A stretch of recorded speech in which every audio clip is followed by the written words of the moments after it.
In order to employ a system of change, the first step will be to increase the screening process of those who need higher resources and case management assessment. This will begin immediately with the use of a predetermined questionnaire used in triage. This screening determines the case management process necessary for each patient. Early recognition allows for a jump start on the safe discharge planning. Patient safety is a healthcare discipline that emerges with the evolving complexity in healthcare systems and the resulting rise of patient harm in healthcare facilities. It aims to prevent and reduce risks, errors, and harm that occurs to patients during the provision of healthcare. Next, we analyze and assess. Here we are assessing the understanding of the problem or issues and provide an appropriate solution. What do these patients need? What do these patients already have? Do these patients have family support? What insurance do they have? An important factor is then to evaluate the pros and cons or the risks of the situation.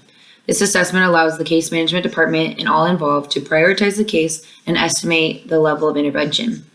Planning allows for answering the discovered issue in the initial assessment by establishing specific action and goals, with these goals then being the desired outcome of each activity.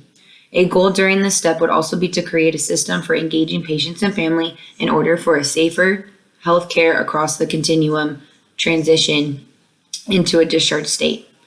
An intermediate goal will be to foster relationships and communications with skilled nursing facilities, rehab facilities, home health care facilities, and many more.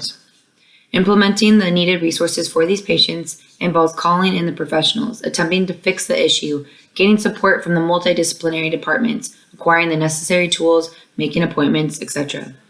This also includes developing guidelines and tools that can be applied in helping when reaching out to multidisciplinary groups to set up resources, housing, and care.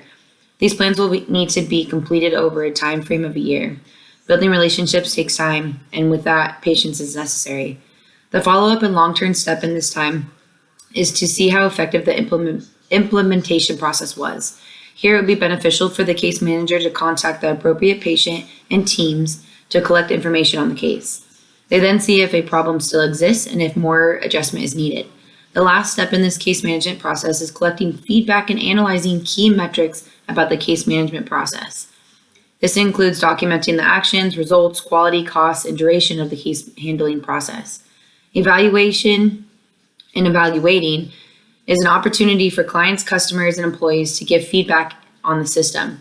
Collecting data and reviewing documentation will be a long-term, ongoing application that will help to better understand what is working, what is not working, and what is working the best.